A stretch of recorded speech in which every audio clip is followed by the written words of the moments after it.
Chelsea, it's kind of, I mean, talk about perfect timing. I mean, obviously, the way that the media is handling what's going on with Israel and Palestine right now. Yeah. I mean, obviously, there's no surprise in terms of how they're framing it. But I do think that a lot of people, based on their political experience over the past, I would say 5 years, pretty much since the whole, Bernie Trump phenomenon started, people are a lot more aware of how the game is played, and they're kind of catching, the fourth estate, if you will, in their lives.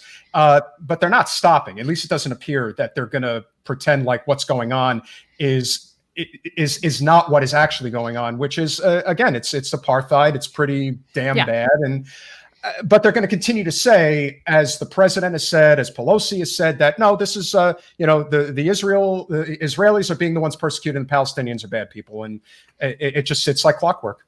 Yeah, and I think the talking point. I think what's happening is the talking points are running out, and then the sort of like I mean, I think camera phones also have a significant impact in terms of like bringing awareness as to like what's the on the ground situation. Like they can kick reporters out, and they can keep international media away, and they've been very successful at doing that so far. But like the internet and phones have just like changed the dynamic entirely. So like their ability to control the narrative, the IDF's ability to control the narrative on this has been like kicked right at the knees. I think. I think that's with everything too. I think that's why we had somewhat of we could call it a win in the Chauvin case. And, it's the fact that there was just such clear footage of it made it impossible for people to, whereas otherwise we would just push that aside. I actually went back and I looked at some of the footage from the last round, which was in the last major round of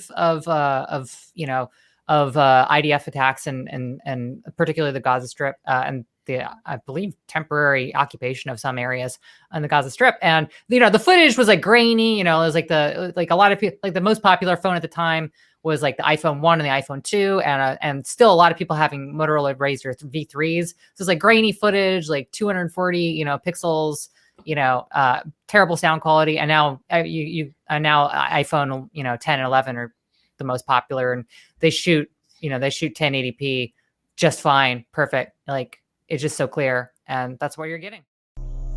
Thanks for watching. If you want to support our mission to transform politics into service, please like this video, subscribe, follow us on social media, and consider joining our Patreon, where you'll get early access to our interviews as well as other exclusive content. Links are in the description. Peace out.